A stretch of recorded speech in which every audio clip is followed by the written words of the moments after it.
Thanks for staying with us. So yesterday, Asiwaju Bola Ahmed Tinubu was sworn in as the 16th president of Nigeria. In his inaugural speech, he highlighted a couple of changes that Nigerians should expect to see in the coming weeks. According to him, our administration shall govern on your behalf, but never rule over you. We shall consult and dialogue, but never dictate. We shall reach out to all, but never put down a single person for holding views contrary to our own. We are here to further mend and heal this nation, not tear and injure it. What are your thoughts on this? So join the conversation and call us on 081-270-58687 or 091-390-76948. We're going to be taking this conversation in layers. I would like us to start with what we thought about the inauguration, if you watched the inauguration, the feelings it evoked. I woke up yesterday at about 10 and I just said, the TV is not on, TV is not on. Where's the remote? They said the remote is beside you. I picked up the remote and we tuned in and it was a beautiful sight to behold. So this is like the very first time I'm paying attention to a president being inaugurated. Okay. I watched from the beginning to the end and, you know, I saw the organization of everything. You know, we used to say, Nigerians are not organized. They never see strong thing. There was organization, the officers who had to do the parade. It was beautiful to watch with their uniform and everything. The dancers that came to display theater artists in their different cultures. It was beautiful. I saw when he was, you know, taking the oath, the vice president as well as the president taking the oath. However, I didn't hear the oath. So what I noticed is when we watch for other countries, they pay attention to us hearing what the president is saying, right?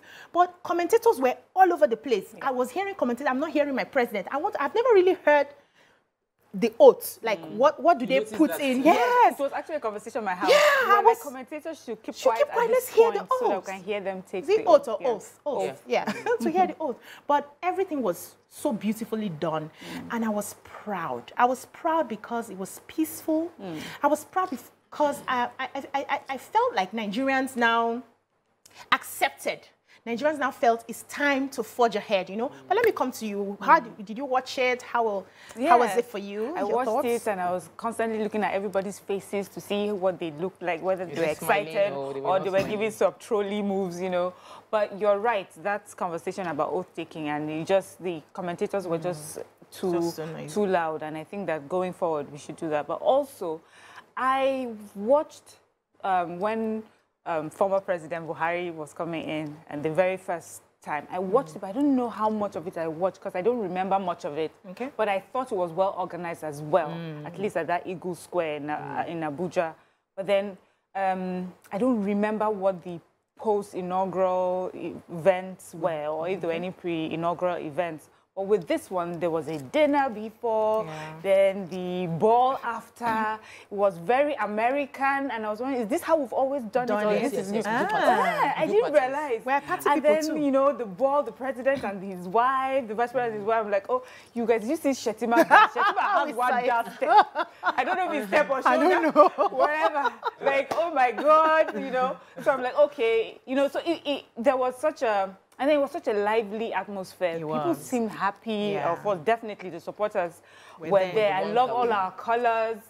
I kept looking at the First Lady's face, but, you know, I didn't see any outright excitement? There was no excitement. I didn't see almost, you know, she kept solemn, is the word I wanted. She was quite solemn. And I'm saying because of the person that we know of, which is a prayer warrior, I would not be surprised if she was still fasting at that point. That's all the only thing that was in my mind. I'm sure, and she looked like she was making sure with her eyes that everything was going on well. So that was the only thing. I didn't see anyone looking like, yo, here we are, we have made it. I was expecting to see that vibe, but I didn't see that vibe. Maybe there were no Gen Zs there. Probably. Or maybe they just understood that this is not a joking, this is such a serious matter. Like the Queen's coronation. You won't see anybody so excited. Were they? Madame was smiling, oh. Yeah, Camilla was smiling. You could see the King's coronation. The King's coronation, right. She looked like she was happy. Excited. For me, I was very happy that we had a peaceful transition. Yeah. Because many people feared that. So the fear was that there would be people would disrupt this occasion. There was fear that there might be violence around the country, that some people that did not want this, our president, might try to do some last-minute moves to truncate the transition. And one, I'm very happy it went peacefully. I'm happy that it was a smooth, beautiful occasion to watch. Yes, we had the fun fair, like you guys said. It looked interesting. It was interesting to see us like that. But, you know, because I watched 2015, and I was very, very involved in the politics that time. I didn't watch the entire inauguration this time. What I remember from 2015 and that is different from what happened this time was, in this occasion, we had more, the music was more vibrant. Yes, we had more vibrant music. We brought in the Yoruba flair, which was different from what you would have, what we experienced with former president. And with the former president too, there was this, you know, because the dominant culture then was Hausa, and there was this very conservative look to the thing. This was more elaborate. People came out, the dresses, all of that. But I love that it was peaceful. I love that on the face value, everyone was speaking positively about their hopes and expectations. But I remember that even on the first, in 2015, there was a lot of, we were on the show that time talking about body language, because there was this thing about the way the former president spoke that inspired a lot of hope in people. And we need to keep hearing such messages even right now. So the speech of the president was good in giving us that feeling like, oh, there's something to look forward to. I'm hitting the ground running. But we also need to keep, it needs to be in our faces over and over again, because a lot of Nigerians have that reservation. But I am so, so happy that we had a peaceful transition, even from state to state, beyond the presidential election, because, you know, 28 states actually changed their at least, and so some were from the same governor just getting back, but some actually had like a change. 20, and for some states, even for the state like Zamfara state, where even where there was opposition, there was no violence, there was no obvious quarrel. There was just absence of the previous governor. The person just did not show up, or there's like cold stares, but we were able to, there's maturity. Our democracy truly is maturing. And as much as some people watching do not agree because they feel like, oh, they're looking on the sad sides, I want to say that I am proud of where we are democratically from 1999 till now. We have held it together, regardless of what everybody was prophesying over and over again, that we're going to scatter. Our unity is non-negotiable. They keep saying that over and over again. And seemingly, we are here. We don't move, we're not shaking. You know, I'm very happy that we are at this point where, with everything that happened, with all the anticipation, speculation here and there, we're able to hold this together. We're able to have a successful, successful transition. And this is what other countries would be looking at Nigeria for. Nigeria will be a go-to place for excellent transition, peaceful transition, you know. They will know us for that. And it's something good. It's something worthy of emulation. If you have any other issues, you can always go to the appropriate quarters to redress your issues. But the fact that democracy is seen to be working here and people can look beyond. So I saw a lot of congratulatory messages from people that I did not expect it to come from. I'm like, what's in the air? What's happening? People are now saying, let's move on. Businesses have to thrive. We need to move on to education. We need to move on to other things. Now, what can this presidency offer us, aside from going back and bickering and getting upset? And I want to see all those people who quarreled with themselves during the last election. We just they need can you just kiss and make up, understanding that politics is politics and life must continue, and we all have to look forward to a new Nigeria. I don't want to hear anybody come and insult or curse Nigeria in my presence. Nigeria must move on. As they say that this is a moving train. Get on it and get moving, you know. But I also wanted to say some of the observations I made. I noticed some past president wasn't there, and I thought that that was not good, and I would like to know why that past president. I don't think former President Obasanjo was. Okay, I didn't at see the him. I saw Jonathan. And I also didn't see Abdul Salam. Okay. But you know, it would be good to see that, because for other swearing-ins like that, they're all definitely there. So that's one. Then also concerning, I wanted to talk about this seriously, the governors that were not at their states to do a proper handover or the swearing-in ceremony. I personally think that there has to be something in the Constitution that mandates that an outgoing governor has to be there, take part in the swearing-in ceremony. It's part of the democratic process. You cannot have, you are now in another state, sitting down for their own swearing. It did not make sense. Benue State wasn't there. Wow. I mean, it just did not make sense. We know the Kano State governor tried to do his a bit earlier, and then, but that one, you said there was a little bit of altercation that happened in Kano State as well. I just feel that we can put our political differences and whatever aside and realize that the swearing-in is about the people. Yeah, so it's a job. Perform that duty and then go ahead. Yeah. And, you know, maybe to even give them some sort of punishment that if you don't do it, all those things that you signed up for yourself that you're supposed to get, you will not get it. Because at that last day is the day that you sign off, you know, on it. It does not make sense. It does not send the right message. Imagine if we, at the federal level, you had an outgoing president that refused to be there at the swearing-in ceremony of the new president. It's not a good look. We need to tidy that up. I definitely think that but let's has to be take a short break fixed. now. When we come back, we'll take phone calls and messages, and I'll take Topper's comments. Stay with us. Thanks for staying with us. So I was going to talk about the fact that, you know, what we were saying earlier about some governors, the governorship inauguration in 28 states, we had 10 governors coming back, which meant that we had 18 governors that were new. And a few governors had complained that they didn't have a proper transition. And I think that we need to, the state houses of assembly need to do their job, which is to checkmate, you know, create balance. And it will come when the State House of Assembly understand that we are independent of the governors and our job is to protect the interests of the state, to protect the portfolio. A governor is not, a governor is not an individual. You are representing, you are carrying a platform. And when you have an office like that, it's not about whether you like it or not, whether you are in the mood or you're not in the mood, whether you have personal issues with the new incoming administration. Your responsibility as that governor holding that office is to respect the office that you hold. You held that office for 4 years or 8 years. In respect for that office, follow that rule and hand over properly. And because it doesn't even serve your state when the new governor does not even know all the things that are happening. It's something that we should stop as a trend by properly creating institutional penalties against governors who do that. Even as a country can decide not to do a proper transition. The president can decide not to do a proper transition. We don't know yet because all those that have been presidents in Nigeria now have always done it. So if there's no law preventing it from being done, it means somebody can choose to do it. So preempting the negative actions, because we've seen the trend from the states, should also be carried out. Then I noticed something else, that the Minister for Transport, former Minister for Transport, Amechi, wasn't at the current. So there were a lot of people that did not show up at this presidential inauguration. A lot of people that we expect they're served in the previous one.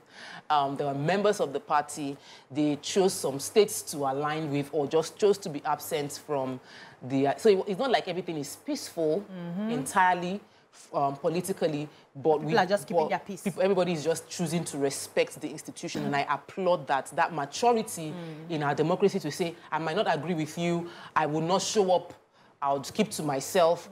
But what Mariam said, that the president should be expected to show up regardless of whatever happens. I agree with that. But if you don't, as a governor, if you don't show up for the presidency and you show up for either any of the states, maybe your state, that's also okay. You are doing, because it happened here. It happened the same day. It happened the same day. So you can't be in two places at the same time.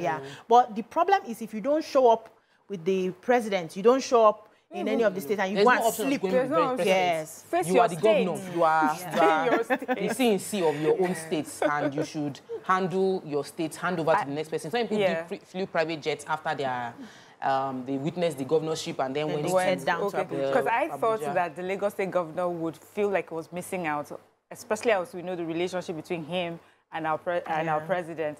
You will feel like, oh, well, it's my inauguration, but wouldn't it be nice to be part of what is happening? But this is his constituency. This is your state. Primary assignment. It's simple. Exactly. I was also happy with the security in the Eagle Square. Yes, there was good coordination.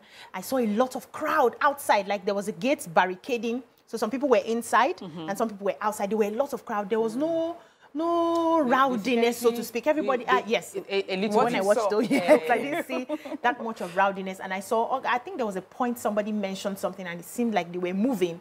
But at the time they were standing and watching, there was a form of, the DSS did well to do that, make sure. And I'm sure I didn't hear any news of people getting injured. There's a stampede, everything was well organized. And I am happy that we can get to a point where we have large crowds of people. And I know this is I'm sure they've spent money for this inauguration. Don't even tell me they have not. Yes, I know it was well thought of, well planned. And if we can take this as a lesson, if we can plan at that national scale, why don't we bring it down to our different smaller events and units so that we plan good? Anybody for the other states, I think for states now, I'm just saying, bringing it, it's been peaceful. It's been peaceful except for what happened in Kano State. So first of all, I heard that their stand where the collapsed. It collapsed, and then there was some, there was just some people who were unhappy about the incoming government too, and that has to be addressed, And I feel that it has a lot to also do with the way the outgoing governor handled that transition. Yes. There has to be a gentlemanly way. That or even a ladylike way appeal to the people. Yes, I say, this has happened. We've come to the end of one era. We're about to go into another. We cannot keep on fighting. It's about the people. Yeah. These two elephants should sit aside and let the grass grow. That's what it should be about. So can we talk about the first lady, the former first ladies? You were saying our new first lady was very solemn, but the former first lady was all smiles. Shabari was all smiles. We're happy to leave. It was all smiles, like we are free. Yes, so we have tried for you. We are free. And then there was the first children, because they are not children. They're not children. People were like, they didn't even know who they were. So a lot were like, what's that lady in green? Who is that lady in green? But I remember that was the Iyaloja now. That's our Iyaloja in Lagos, People know Seyi Tinubu very well, but they didn't know the other man. So like, there were I think like there were three of them that were very visible in front, that stood with the president, and people were just like, who are these people? We just know one. What are the other two? They're the children of the president. There's a new family now. And the new family, the first family, yes. Remember the President Buhari's son that was quite popular for his accident and being flown abroad. He was there, and I was like, oh, see you. Your era has gone. Now we have a whole new family. And now we're seeing on social media, we're seeing the wife of Seyi Tinubu as well. They were talking about what she wore to the thing, It's interesting to see that. But did you people see how our former president was received in Daura? They came out for him. It was like when Jesus rode on a donkey. They came out for him. They were like, Baba, oh, yo. They were I didn't watch that. I didn't. That was so interesting. I liked that because they did like the video of his chopper getting to Daura and how the people just welcomed him. But we know that our former president is well loved within his community, and I think that's a good thing, because charity begins at home. If your people don't love you, then that also speaks well for you as a leader. And he's always spoken well about he's always talking about Daura, how he wants to go at it. If any small break, he's going back his cattle. But any small break he goes to. His speech, where I think it was at the dinner, where he said that his cattle and sheep are much easier to handle than fellow Nigerians. But we know ourselves, we're not easy to handle. Nigerians, we're too different and we're too enlightened, and everybody feels like, I know a lot, I know too much, I know it all. So for someone to lead Nigeria, there's a lot of humility, there's a lot of flexibility, and you will need to deal with different people, but you might not even get your way at all, and it's a tough job. So I'm sure that the former president and family are happy to be out of the spotlight. They'll be getting a well-deserved break at the moment, and we're having a new administration. I did an Instagram live, my usual Money Monday yesterday, and all through I was talking about the importance of what you mentioned briefly, speaking life about your country, speaking positive about your country. Important. I was like, whoever rules Nigeria, whoever rules Lagos State, I am in Lagos, I'm in Nigeria. Nigeria will work for me. Yes. Nigeria works for me. Yes. The administration works for me. Yes. Lagos State works for me. I say you will say it. Yes. Don't join people that are going to be talking bad about the country where you reside. Don't join people that will be talking about how nothing is going to work out, how you are expecting doom. To who? If the doom happens, it's you. So as much as possible, even if you don't agree, you will believe and you will say that whatever policy that is being put out will work for you, and you will be the beneficiary. You will pray for this administration. If you truly love your country, you will pray for the administration, you will pray for your governor, whatever state you find yourself, that they work well, that God will give them wisdom. Because if they do well, it would affect you positively. Yes, now. All of us would enjoy it. You cannot even be fruitful in a land that you curse. I always try to explain to people, you can't keep cursing something and you're there. It's not like you're living. And even when you live and you want to be fruitful and you're complaining the businesses are not working, you're complaining you're not getting good jobs, but anytime you open your mouth to speak about your country, you are aggrieved at what other people are doing, and then you're cursing the land. So channel your anger to the right person who is not doing well, but then don't even curse. Just, this is what you're doing wrong, this is what I expect you. And since we're talking about that, let me read of what I wrote in my Instagram for our new administration. So this is something I called from a friend. She says, in keeping with 1 Timothy 2, chapter 2, verse 18, chapter 2, verse 1 and 2. First of all, then, I urge that supplications, prayers, intercessions, and thanksgiving be made for all people, for kings and all who are in high positions, that we may lead a peaceful and quiet life, godly and dignified in every way. And that, that the president would lead with wisdom and understanding, be surrounded by wise counsel, remember the poor, and facilitate industrialization of Nigeria with brilliant implementable policies. And that may your reign be worthy of the votes of those who supported you. And I think that that's the spirit that we should go ahead with going forward. Whoever would have been president, whoever would have been inaugurated yesterday as president, for me, I knew that I just wanted to move forward with positivity, with hope, and with the belief that God has got this, and that person will do only that will be beneficial to Nigerians, that Nigerians will be happy about it, regardless of, whatever political leaning. And really, this is what I'll urge Nigerians to adopt, that mindset, that it's going to work for us, it's going to be positive for us. All the challenges that we have had to drag through all the different administrations, finally, we will So let's put our anger aside and let's give hope and peace a chance, and let's see how it goes. And that's why I wasn't happy the fact that the filling stations were closing just with a mere announcement, right? It just seemed like you want to bring us back again so that you will now start saying that from the beginning of the administration there was fuel scarcity. We need to help ourselves. If we want to grow beyond a certain level, we must work together collectively. If they had, paused and had a meeting to say, okay, what's the way forward? Give us a few days to organize ourselves before closing down all the filling stations. And now Nigerians will now start again to lament. We will also see how this we'll also see how this administration tackles this. How it handles it would tell us. For me, it would be like a glimpse of what we would likely see going forward. But it also would mean that as they came in, there's a crisis. But Nigeria as it is the big challenge. Yes. So this is one. There are so many challenges littered everywhere. Day 2, there'll be some. Day 3, there'll be something. So if this is day 1, let's see how it's handled. Okay, let's take a short break. When we come back, we likely get phone calls and messages. I've not heard from you people today. Please call us and send your messages. We'll be right back.